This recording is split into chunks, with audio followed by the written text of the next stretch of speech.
Albi 38-18. Et puis avalanche d'essais aussi entre Carcassonne et Saint-Estève. Ce sont les Stéphanois qui sont allés gagner sur la cité fortifiée au stade Domecq. Résumé Jean-Bernard Moll. L'AS Carcassonne sur son terrain fétiche de Domecq débute le plus fort par un essai de Sabatier 6-0. Mais Saint-Estève se reprend très vite et Stéphane Chamorin aplatit un drôle d'essai. Tout est donc à refaire pour les Canaries qui, à cet instant, ignorent encore qu'ils se vont vivre l'un des après-midi les plus cruels de leur histoire. Car Saint-Estève, à partir de la 25e minute, met le turbo et là, ça décoiffe fort. Et c'est Débert entre les poteaux. Saint-Estève prend pour la première fois l'avantage au plan de shot pour ne plus le quitter d'ailleurs. Van Brussel, ex-carcassonnais, intercepte et marque sans opposition. Van Brussel qui récidive peu après en marquant en coin, si bien qu'à la pause, Saint-Estève mène 20-10. Le jeu a repris depuis 5 minutes et Saint-Estève reprend son inexorable marche en avant par un essai de Tony Sutton. 26-12 et là ça commence à sentir la correction. Pierre Chamorin, servi par son frère Steph, va marquer tranquillou 32-12. Saint-Estève inscrira 4 autres essais pour porter la marque finale à 54-18, 10 essais à 2 sur le terrain de l'adversaire. Voilà qui en dit long sur la forme de Saint-Estève et hélas la pauvreté de notre championnat. Pour le 7e trophée. Allait se retrouver en tête du championnat. Après cet essai de Bernard Cartier dès la 10e minute refusé par l'arbitre, les Bleus et Rouges ouvraient la marque sur ce bel enchaînement de Tony Sutton. 6-0 pour Saint-Estève. Le festival offensif débutait et il se poursuivait par cet essai de Boubedza qui aplatit en force. 6 minutes plus tard, Sutton échappe à la défense vauclusienne. 16-0 pour les Stéphanois après 24 minutes de jeu. Et ce n'est pas fini. Van Brussel, lui aussi, transperce les lignes arrières de Carpentras et tranquillement va marquer son essai. Il reste 7 minutes de jeu en première mi-temps. Et cette fois, c'est Bernard Cartier qui aplatit dans l'embut de Carpentras. 26-0 à la pause pour Saint-Estève. Dès la reprise, même scénario, une seule équipe sur le terrain. Cartier se promène sur la pelouse et donne une balle d'essai à Velard entrée à la mi-temps. 32-0, un score fleuve. Mais Carpentras sur pénalité réduit la marque, 36-2. Nouvelle attaque stéphanoise et encore un essai, cette fois-ci pour Pierre Chamorin, qui ne rencontre aucune opposition, 36-6. Mais en fin de rencontre, Carpentras va se réveiller et marque 3 essais en 10 minutes. D'abord par Brunet, le voici, puis par Baroni entre les poteaux. Et enfin par Couston. Score final 36-18. Il est vrai que Saint-Estève depuis longtemps avait atteint son objectif. Et désormais le coup talent. Après que Kadri ait ouvert le score, Limoux revient à la marque par le rusé Delgado qui aplatit malgré Sutton. 6-4 pour Saint-Estève qui va peu avant la pause inscrire un second essai mené par Chamorin qui fixe 2 défenseurs et décale Van Brussel. Essai à la pause 12-7 pour les Stéphanois qui feront littéralement cavalier seul en seconde période. 7 autres essais viendront récompenser leur domination sans partage qui en dit long sur leur supériorité actuelle dans un championnat de France qui devient hélas pour les spectateurs beaucoup trop disproportionné. L'addition sera finalement salée pour les Limouxins, écrasés 44-11. Saint-Estève confirme ainsi sa place de leader. On voit mal cette saison, mis à part le 13 catalan qui pourrait d'ailleurs la lui contester. Le dernier essai qu'on vous propose. Un essai sans opposition ou presque. C'est tout le reflet de ce match pour la seconde période. Et puis un petit mot sympa avant de...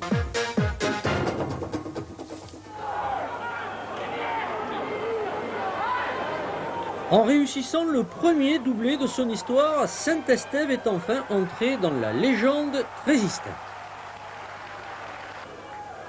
2 finales et 2 victoires face aux frères ennemis, le 13 catalan, ont fait de Saint-Estève le meilleur club français de l'année.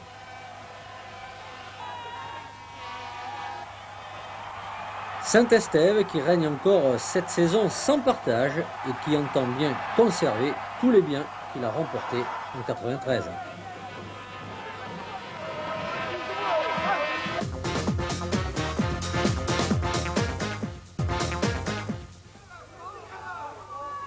Carton jaune aux 2 clubs français engagés dans la Coupe Regal Trophy, c'est-à-dire la Coupe d'Europe de 13. Face aux 2 clubs anglais de seconde division, nos représentants ont pris la pâtée. Carcassonne a le mieux résisté, 36-24, mais face au très modeste Carlisle.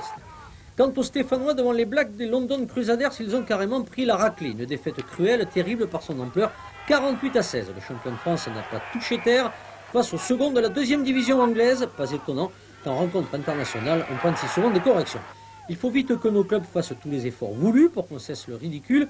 En tout cas, c'est ce que retient, sans honte, le capitaine stéphanois Kim Kedimi. Je pense qu'à Saint-Estève, on est un des seuls clubs à travailler assez physiquement. Et en plus, je pense qu'on a une fédération qui ne nous aide pas beaucoup. Il faudrait que les matchs soient un peu plus serrés en France, qu'on essaye de relever le niveau, parce qu'on va vers de terribles désillusions comme aujourd'hui. 2000 personnes pour ce derby catalan et Saint-Estève en bleu et rouge ouvre le score par son centre Martial, 6-4 pour les Stéphanois qui récidive à la 34e minute. Garcia en super forme actuellement percute. Castagny a bien suivi et aplati du bout des doigts. Saint-Estève mène alors 14-5 grâce à 2 pénalités de Chamorin. Mais le 13 catalan se réveille. Cabestany pour Gomez. Bonmati file le long de la touche. Il tape à suivre pour lui-même et prend de vitesse l'arrière Sutton. Il touche parfaitement avant la ligne de ballon mort. Essai accordé par l'arbitre monsieur Giner. Bien vu, 14-9. Mais perdu, le Stéphanois, ballon sous le bras et casque sur la tronche, s'arrache de la défense catalane et marque un superbe essai. Regardez, c'est magnifique. Et voilà les Stéphanois qui prennent le large 20-9. Les champions de France qui dominent et concrétisent par Stéphane Chamorin, peu après côté fermé, 24-9. Le 13 catalan est mal barré, mais il a de l'orgueil. Cols, le centre, va au contact, mais ne joue pas le tenu. Il a raison, Rose lui prend la balle et glisse entre Kadri et Chamorin, 24-15. Les Stéphanois pressentent le danger d'un retour des Sankéors et donc restent à l'affût de la moindre faute, comme Martial qui récupère cette balle et file sans opposition, marqué entre les barres, 30-15. Le 13 catalan, malgré un ultime baroud d'honneur et un dernier essai inscrit par l'excellent Bonmati, s'inclinera à l'issue d'un derby de très belle tenue.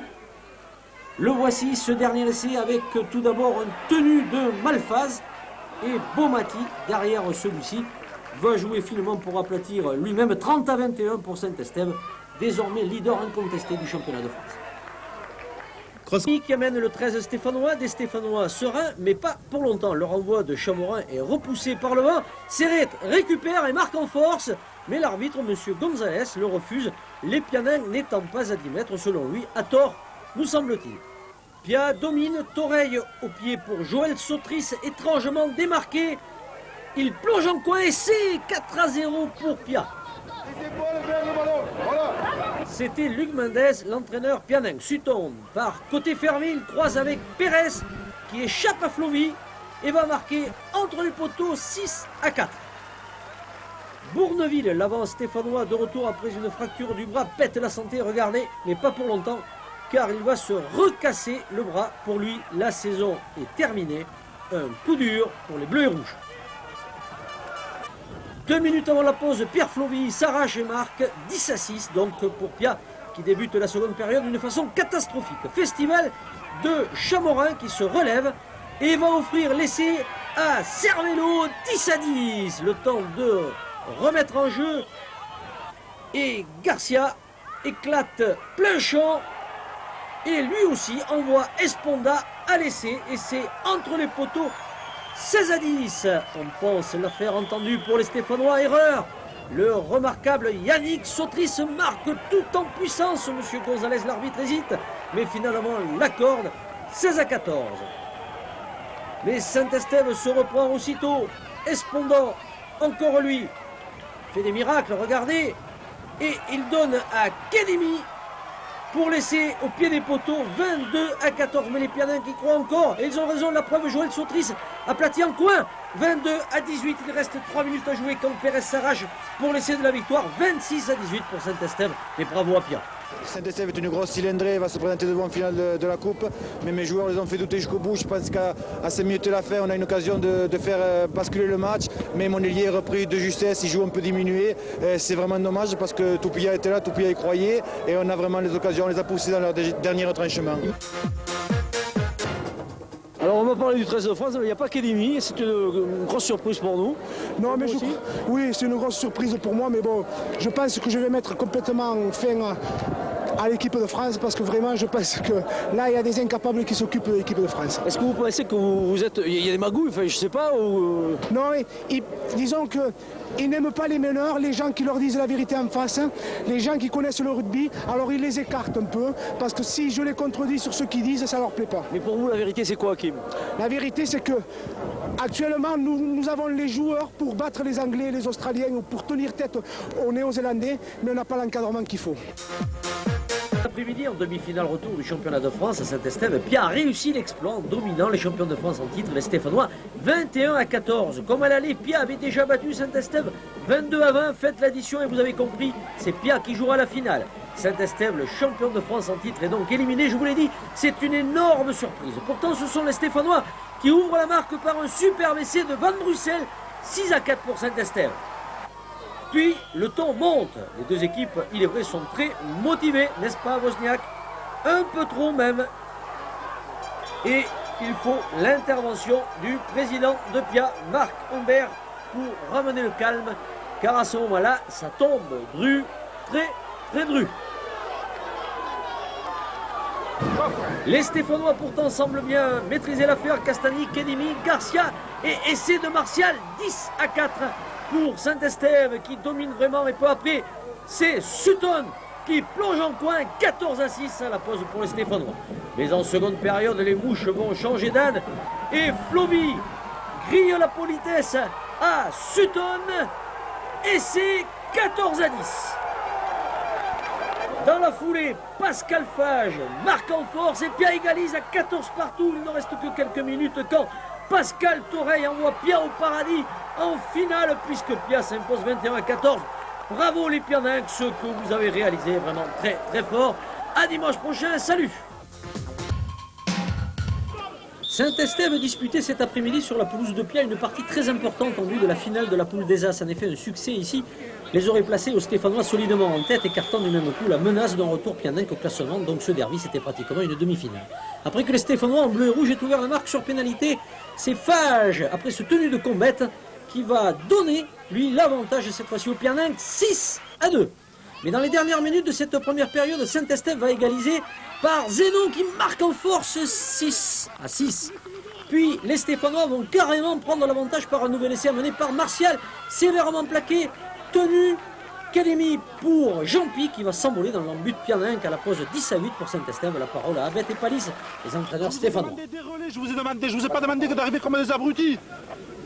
Jouez un peu au large et arrêtez de faire des fautes de main, des fautes incalculables. C'est inadmissible, les gars. Jouer collectivement, sinon un par un, on ne va pas passer. Il y a un travail physique à faire devant. Un de tenue, on enchaîne. Pierrot, foutez la marche en avant. Mais Pia, chez lui, n'a pas l'habitude de hisser le drapeau blanc à la moindre alerte. Alors, à des minutes de la fin, rush acharné vers la ligne de but stéphanoise. Et c'est Hébert qui aplatit en force 14 à 10 pour Pia. Mais sur l'engagement, Van Brussel prend contre les Pianinques et il égalise à 14 partout. La victoire dépend donc de la transformation de Chamorin. Elle le passe entre les poteaux et Saint-Estève s'impose donc 16 à 14. Une victoire qui ouvre aux Stéphanois la route de la finale. Les résultats de cette quatrième journée de la poule des As à noter en rugby à 15 lors de la troisième journée par Pierre Chamorin. Et puis c'est Sutton qui file entre les poteaux, si bien qu'après un quart d'heure de jeu, les Stéphanois mènent 12 à 0.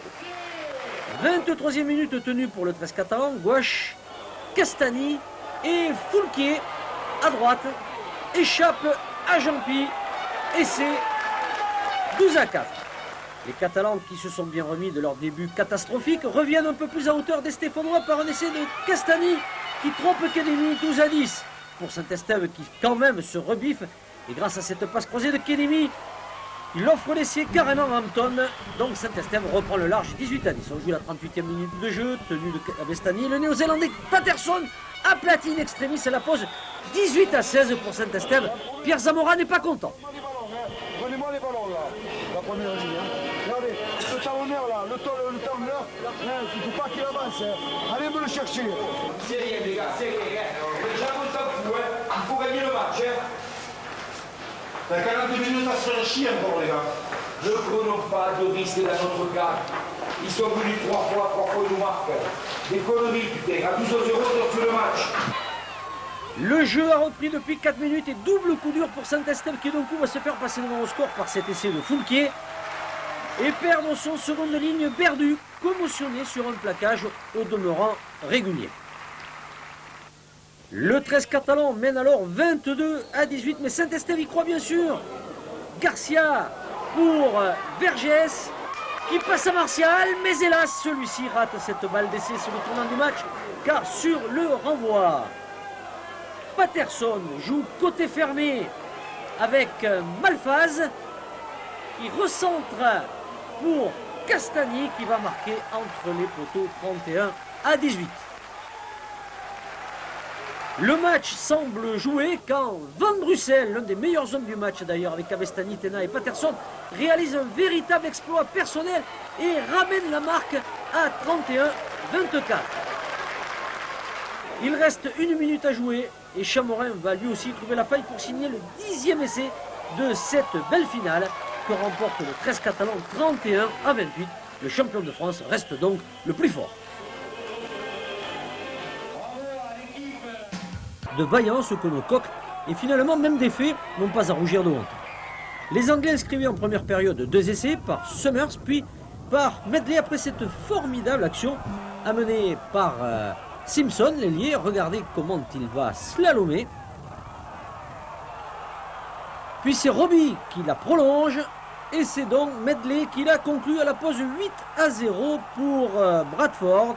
Et Roger Palis, l'entraîneur stéphanois, craint le pire et se met même en colère. Allez, vous êtes grand garçon, vous allez gagner le match. Voilà, moi je l'ai terminé. Allez les gars, on fait un match continu comme ça, vous êtes comme des lions. Et oui, mais des lions aux griffes émoussées, car en seconde période, les internationaux stéphanois, les jambes lourdes après être passés sous le rouleau compresseur australien, vont inexorablement céder devant un 13 anglais aussi frais qu'un saumon d'Écosse, et ce n'est pas peu dire. Après Osterfield, c'est le capitaine Holding qui va en dame de très jolie façon. Puis sur ce côté fermé, c'est l'ailier Simpson qu'on retrouve et qui aplatit en coin 22-0.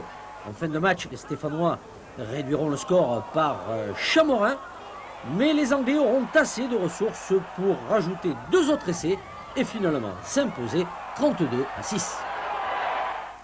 Voilà, peut-être le début de la grande mutation du rugby à 13. Feu d'artifice, orchestre de rock, gamins jouant au rugby dans tous les coins. Restait à améliorer le spectacle sur la pelouse. Eh bien, c'est chose faite. La plus belle finale peut-être en effet depuis longtemps, qui commence par un coup d'éclat dès la 2e minute. Saint-Estève croit déjà avoir gagné, Berdu ayant marqué un superbe essai.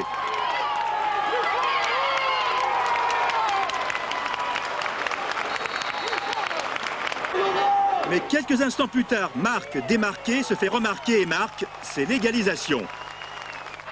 Un match sans retenue, mais de bonne tenue, pas la moindre gifle à relever. Les 13 seraient peut-être devenus enfin adultes et professionnels. Quel jour on va déclarer que depuis longtemps le rugby à 15 est professionnel et que justement le rugby à 13 qui souhaite le devenir est réellement le plus amateur des deux. Voilà, donc aujourd'hui la vérité éclate au grand jour. Il y a un rugby amateur qui est le rugby à 13 et il y a bien sûr un rugby professionnel en France qui est le rugby à 15, mais ce que plus personne ne nie aujourd'hui. En seconde période, les 15 000 spectateurs vont encore se régaler. L'essai magistral de Laurent Briol semble décisif et à grands pas, Pia se dirige vers le titre de champion de France, le premier de son histoire.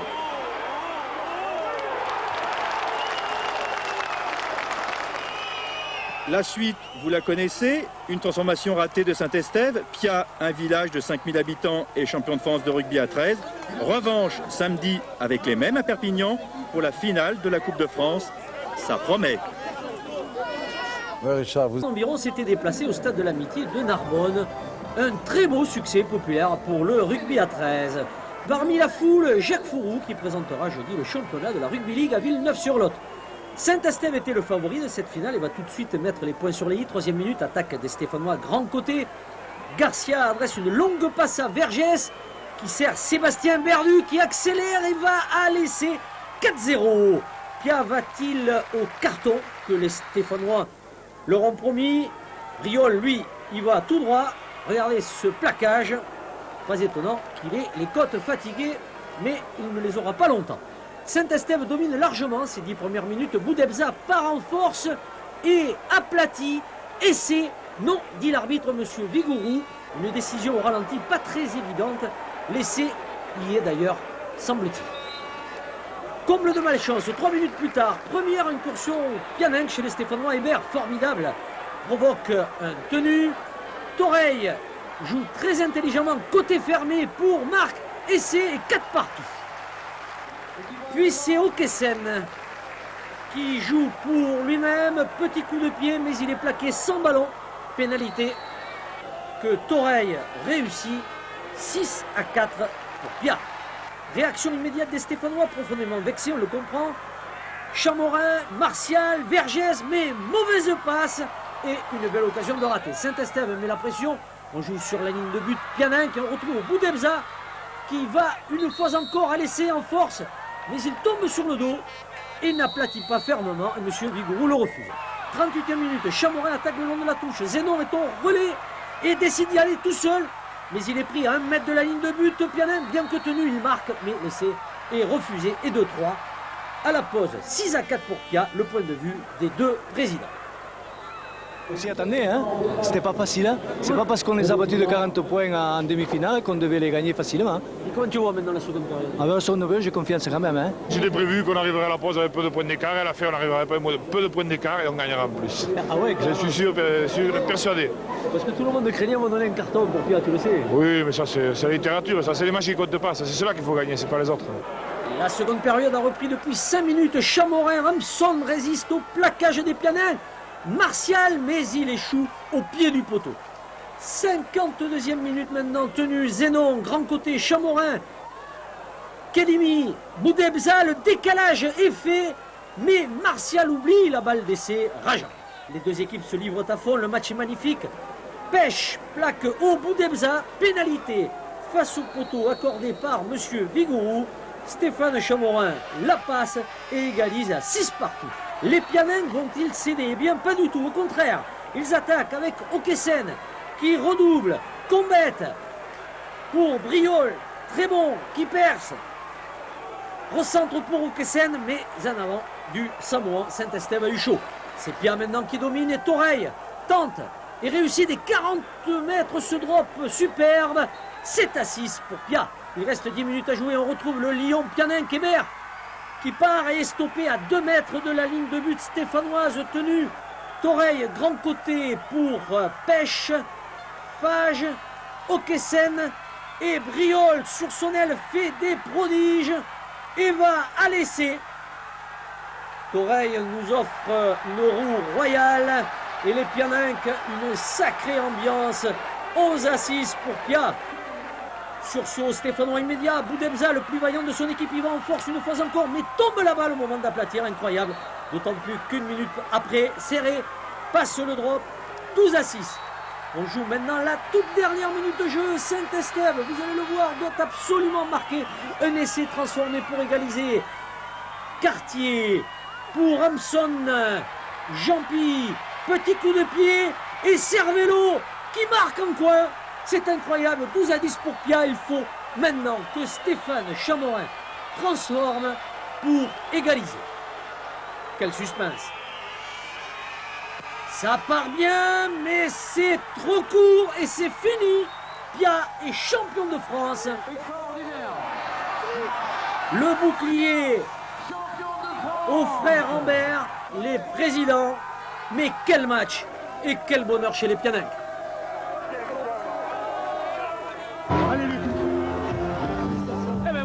Eh ben voilà, là. On y est arrivé. On est arrivé. C'est une longue série de temps de travail et d'années. Mais c'est bien, parce qu'en plus, le spectacle a été fabuleux, avec un suspense qu'au bout qui n'est pas recommandé. Hein. J'ai pas trompé, tu vois, je te l'ai dit. Je savais qu'on était plus fort que les leçons de rugby. Il faut les donner sur le terrain, pas avant ni après. On ne n'est pas favoris.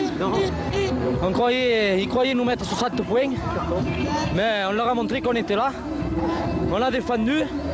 Même qu'on a fait plus de matchs que cette saison, on est plus fort qu'eux. On l'a prouvé ce soir encore une fois.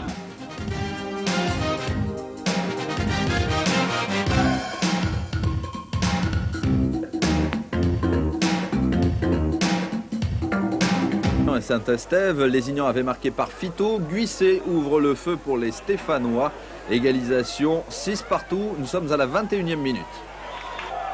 À ce moment, les Lézignanais lèvent le pied, Saint-Estève en profite, Van Brussel récupère le ballon sur son aile et parvient à aplatir en coin, 23e minute de jeu. 180 secondes de plus et Chamorin lance Zénon pour un 3e essai. Le trou est fait, 16-6 pour Saint-Estève et la course-poursuite commence. Sur ces images, Valero, après une hésitation, marque en force, mais à la mi-temps, Saint-Estève a 10 points d'avance. Au milieu de la seconde période, Perry marque à nouveau le score 34-18, mais Lézignan n'abdiquera toujours pas. Illustration avec cette balle stéphanoise au départ. Benos percute, récupère le ballon et commence un long sprint sur l'aile. Zénon ne pourra pas le rattraper, ni personne d'ailleurs. Et Benos va marquer au pied des poteaux. La victoire n'échappera pourtant pas à Saint-Estève, 38-24. Perpignan, Saint-Estève marque d'entrée de jeu par l'ailier Van Brussel qui a bien suivi le coup de pied à suivre de Martial. Saint-Estève est trop fort pour Toulouse. Les Stéphanois récitent leur rugby à la perfection en première mi-temps. Cette séquence de jeu va durer 30 secondes. Tout le monde touche le ballon. Brown, Boudbeza, Kedimi et Zénon, le 3e ligne, à la conclusion de cette dernière passe de Pierre Chamorin.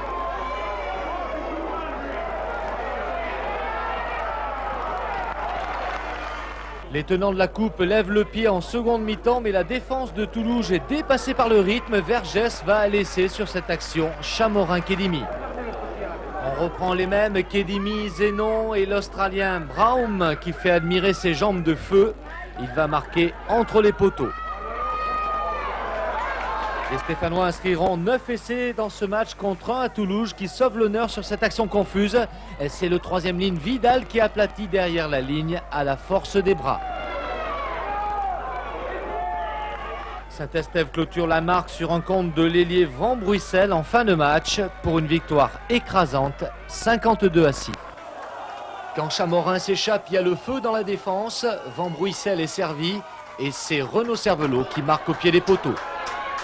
Un essai trompe-l'œil car les Stéphanois ont bafoué leur rugby face à Carpentras.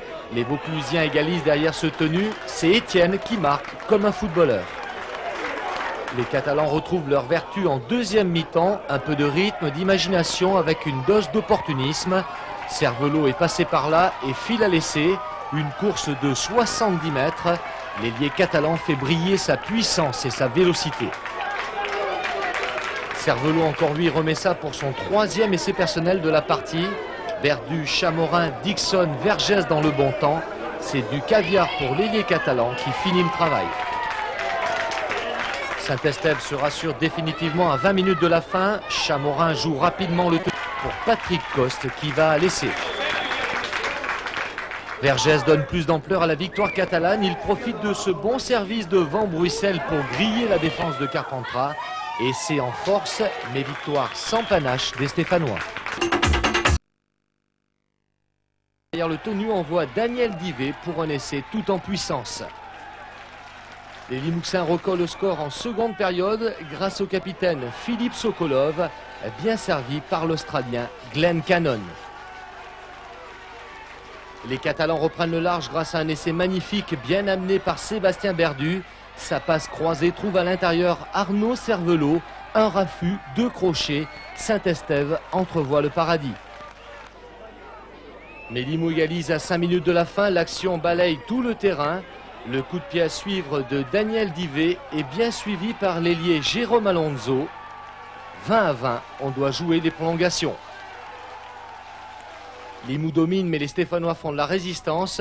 Les Catalans sont plus réalistes. Ils marquent 2 essais dans les prolongations par Sébastien Berdu, qui exploite ici une belle passe de Frédéric Sana. Saint-Estève-Villeneuve, ce sera l'affiche de la finale du championnat le 25 mai prochain à Narbonne.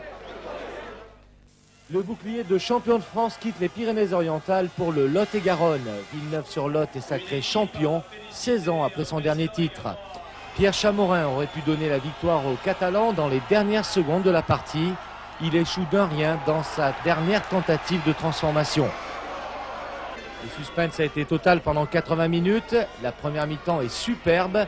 Fabien Devechy répond au premier essai de Chamorin. Il sent le trou dans la défense catalane et va marquer tout seul entre les poteaux.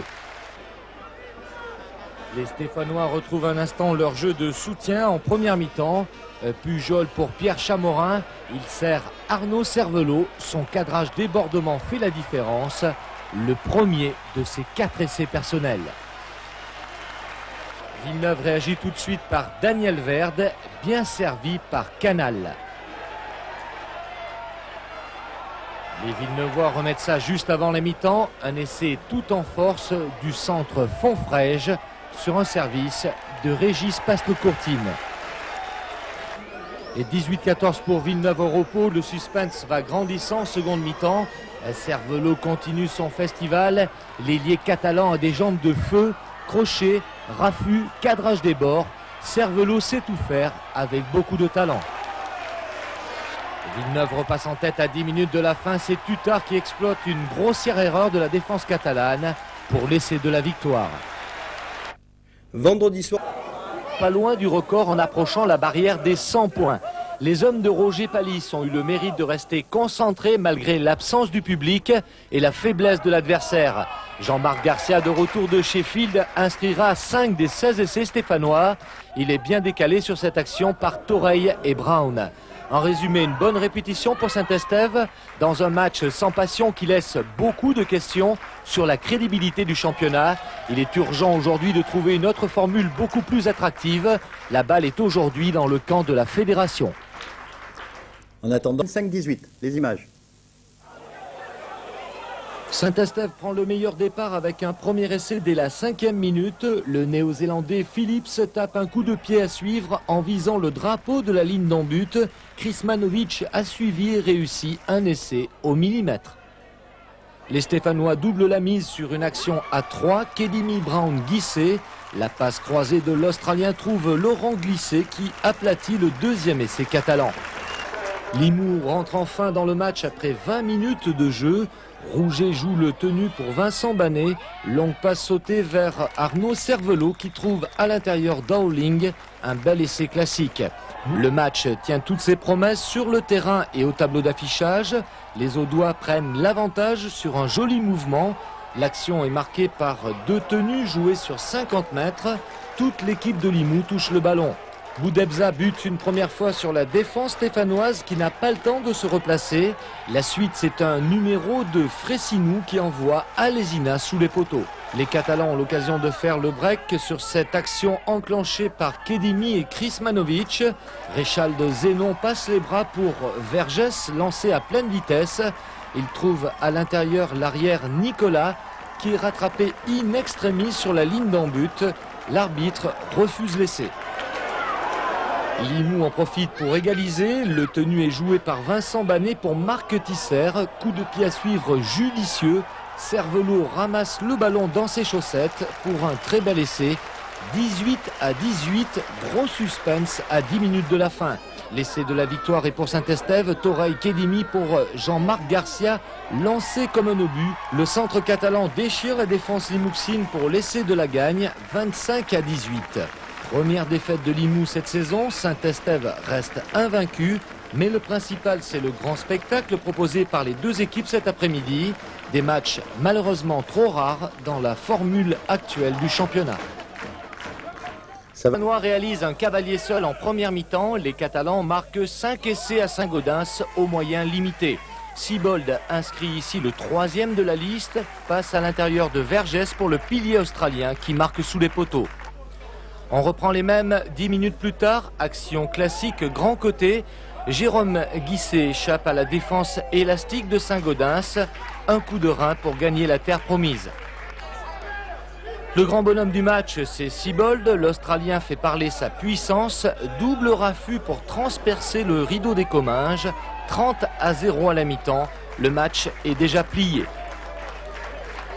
Saint-Estève relâche la pression en deuxième mi-temps. Saint-Gaudens en profite pour sauver l'honneur sur ce coup de pied à suivre de Tegan. Le plus beau mouvement du match, Pierre Chamorin redouble sa passe après ce service de Toreille. Il trouve Éric Van Brussel. Martial est servi. Les jambes de l'arrière stéphanois laissent sur place la défense de Saint-Gaudens. Superbe essai de Franz Martial. On retrouve l'Australien Siebold pour son troisième essai personnel de la partie. Le pilier de Saint-Estève intercepte un ballon.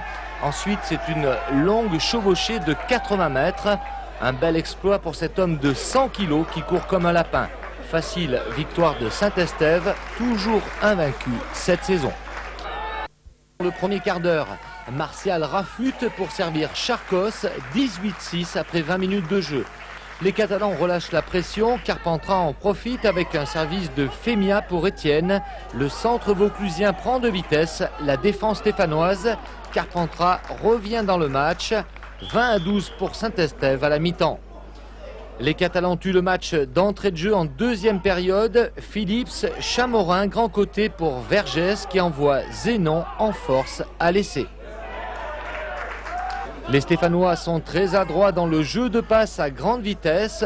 Franz Martial accélère et donne sur un pas un caviar à Lionel Rodenas. 32-12 à 20 minutes de la fin. Il a suffi de 3 coups d'accélérateur pour lâcher Carpentras. Les Catalans déroulent, Toreille par petit côté. Zénon échappe au plaquage de la défense de Carpentras. Il sert l'Australien Siebold à l'intérieur pour le 6e et dernier essai catalan de l'après-midi. Carpentras, équipe homogène, 3e de la poule, sauve l'honneur en fin de match sur une accélération du capitaine de Messado. Saint-Estève reste invaincu, mais on attend avec impatience les phases finales. Contre Palot, un score logique compte tenu de la division d'écart qui sépare les deux équipes. Reportage Vincent Pécher, Luc Smilovici. Palot en rouge réussit une super première mi-temps. Christian Caillot marque ici le deuxième essai de Palot en force après cette formidable accélération de Ten. Énorme sensation à la mi-temps. Le petit tient en échec le finaliste du championnat. On pousse la meilleure équipe française à la parité à la mi-temps. Bon, après, ceux qui connaissent le rugby à 13, c'est très bien que quand on est battu en vitesse, en rythme et en densité physique, on n'a aucun moyen tactique de limiter les dégâts. C'est ce qui nous est arrivé en seconde mi-temps. Donc on va retenir ce capital confiance de la première mi-temps pour la suite du championnat. La suite, c'est un cavalier seul des hommes de Roger Palis en deuxième mi-temps. Les Stéphanois imposent logiquement leur puissance et leur rythme. Saint-Estève réussit 4 essais en 11 minutes. Le premier de cette longue liste est l'œuvre de Patrick Toreille. Frédéric Sana marque entre les poteaux sur cette longue passe sautée de Chris Manovic. La palme revient à Jérôme Guisset. Le 3/4 stéphanois réussit 3 des 11 essais de son équipe. Il est servi ici sur un plateau par Stéphane Chamorin. Les raffus de Jean-Marc Garcia font des dégâts. Il libère un bras pour un nouvel essai de Jérôme Guisset en solitaire. Saint-Estève rencontrera en 8e de finale Villeneuve-sur-Lot le 5 janvier prochain. Superbe affiche entre le champion en titre et son dauphin finaliste l'an dernier. Avec la rétro, signé Vincent Pécher et Philippe Deléris. Limoux, c'est la première vraie surprise de la saison. Les Audois remportent pour la première fois de leur histoire la Coupe de France. 28 ans après le dernier titre de champion, c'était en 1968. Le 16 mai à Perpignan, les Rouges et Noirs s'imposent logiquement en finale à Carcassonne. Des Canaries un peu tendres face à la machine limouxine, plus solide et plus expérimentée. Les Blanquetiers marquent 5 essais en première mi-temps. Un succès mérité sur l'ensemble de la saison. La deuxième surprise de cette année trésiste, c'est la victoire de Villeneuve en finale du championnat face à Saint-Estève. Le bouclier revient sur les bords de la Garonne, 16 ans après le dernier titre. Finale à suspense, Chamorin rate une transformation dans les arrêts de jeu. Résultat, un petit point de différence mérité sur l'ensemble de la partie. Le collectif de Villeneuve-sur-Lot est plus fort. De Véchy fait des siennes en assommant à plusieurs reprises les Stéphanois. Les rouges et bleus ne réagissent que par leurs individualités, notamment grâce à l'ailier Arnaud Cervelot, auteur de 4 essais dans cette finale emballante. Constat d'échec pour Saint-Estève. Je pense surtout une meilleure lucidité. Une finale, c'est 80 minutes. Je crois qu'on a confondu aujourd'hui une finale avec un match, je dirais pas amical, mais un match de championnat. Et bon, on a pris 2-3 points de trop qui font la différence à la sortie. Rien de neuf dans le ciel du 13 de France. Les défaites s'accumulent ici contre les Gallois à Carcassonne. Les joueurs sont émoussés physiquement, ballottés entre les intérêts des clubs et du Paris Saint-Germain. Le calvaire continue au fil des saisons. Le discours d'après-match n'a pas changé. Je pensais aujourd'hui pouvoir contenir les Gallois. C'est clair, on avait dit qu'il y avait des masses physiques, mais que dans un premier temps, il fallait les contenir et ensuite poser notre jeu. Mais quand on a voulu poser notre jeu, trop de maladresse, inexplicable d'ailleurs. Et à ce moment-là, on redonne des munitions à un paquet d'avant qui est plus lourd et qui demande des patins pour faire sauter la marmite. Fourou quitte la maison pour revenir à ses premiers amours quinzistes. Les clubs tentent d'échapper au pouvoir de la fédération, coincés dans son immobilisme. Non, décidément, rien n'a changé cette saison dans le rugby à 13 français. On reste de finale du championnat de France avec les matchs retour. Cet après-midi, qualification de Limoux devant Lyon 50-18. Succès aussi large du 13 catalan face à Saint-Gaudens 54-10. Nous allons voir le résumé. Mais auparavant, les images de la qualification de Saint-Estève, déjà victorieux de Carcassonne à l'aller. Hier soir, les Stéphanois ont récidivé. Accusant 16 points de retard, Carcassonne prenait l'entame de match à bras-le-corps. Benos inscrivait 2 pénalités et un drop. Poussif depuis quelques semaines, les Stéphanois allaient réagir sous l'impulsion de leur quatuor australien. Sibold a 2 reprises donné de l'air aux Stéphanois. À la mi-temps, les Catalans avaient pris une bonne avance. Pas de nature à décourager une jeune équipe carcassonnaise qui revenait au score sur cette action. Marty mystifie plusieurs défenseurs et envoie Benos, auteur de 15 points, en terre promise.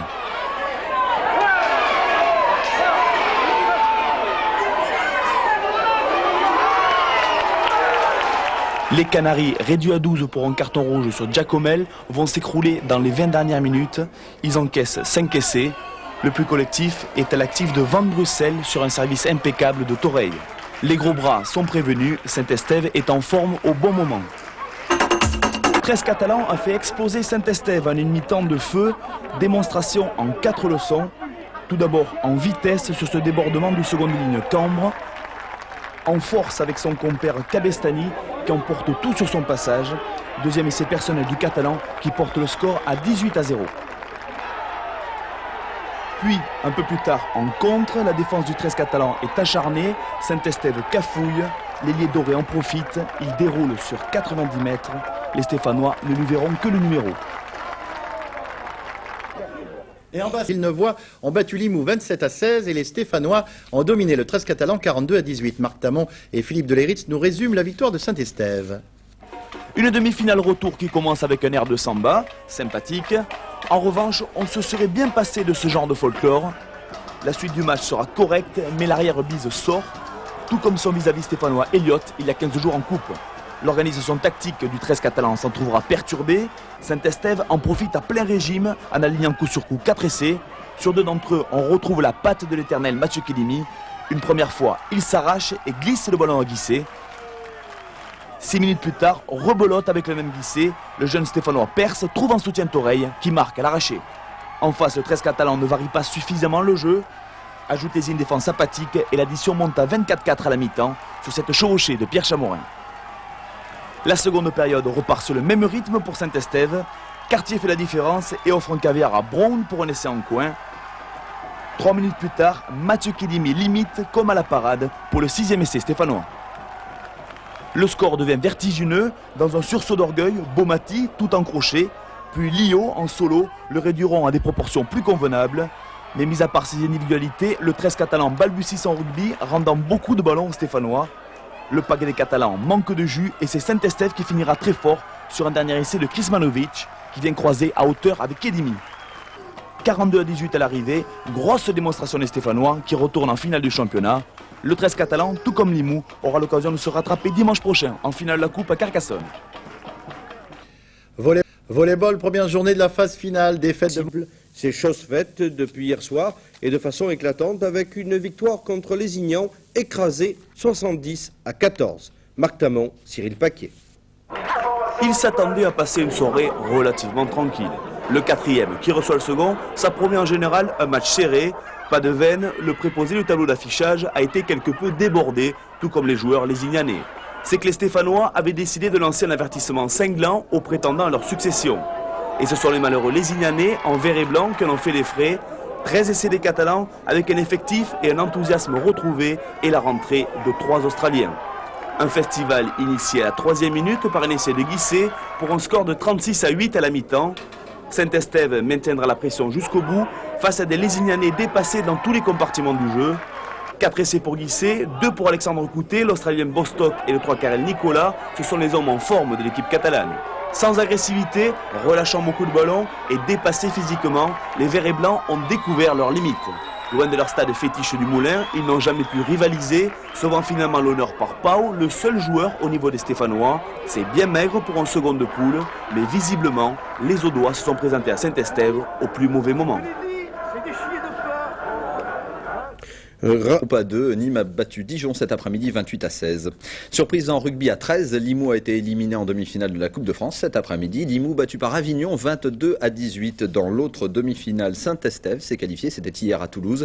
Les Catalans ont battu Villeneuve-sur-Lot 20-10. Villeneuve pourtant actuel leader du championnat. C'est clair, net et définitif. Après quelques mois de tâtonnement, Saint-Estève a remis le turbo pour les phases finales de la Coupe et du championnat. Hier soir, dans le combat des chefs, Villeneuve en vert et blanc a été dépassé par le rythme des Stéphanois, même si les Catalans ont mis une mi-temps à concrétiser leur domination, à l'image de cet en avant sur une action imparable de Pierre Chamorin. Beaucoup de déchets en première mi-temps et juste une pénalité de Nicolas Coutet pour virer en tête à la pause sur un petit 2-0. Mais les Rouges et Bleus vont prendre la direction totale des opérations dès la reprise. Une succession de tenues sur 90 mètres et un petit côté parfaitement négocié par Nicolas Coutet. 10-0 pour Saint-Estève. Villeneuve, sans grande imagination, s'accroche. Le centre minute relance le match sur la première action véritablement dangereuse des Lot-et-Garonnais. Aucun répit sur le plan de l'engagement, à l'image de ce plaquage collectif sur le second de ligne catalan Sana. Impressionnant, mais le ballon continue de vivre. C'est la méthode stéphanoise. Elle va payer pour un essai remarquable à l'heure de jeu. C'est Sana le premier qui va déchirer la défense de Villeneuve. Le soutien est omniprésent. Pierre Chamorin repique au centre. Berdu cadre pour Van Brussel qui va réussir à inscrire le second essai stéphanois du bout des ongles. À la suite de ce coup de massue, Villeneuve va trouver les ressources de revenir à 14-10. Mais comme l'an passé, en finale du championnat, c'est Todd Brown qui va porter le coup de grâce. Victoire largement méritée de Saint-Estève qui se place parmi les grands favoris. On a pris l'ascendant moral sur Villeneuve et sur les autres équipes qu'on va affronter dans le futur, puisque bon, Villeneuve est la bête noire. En les battant aujourd'hui, on a fait un grand pas, oui. Sur la dynamique de cette large victoire sur le leader du championnat, les Stéphanois se sont déjà mis en tête de réussir les doublés. Les handballeurs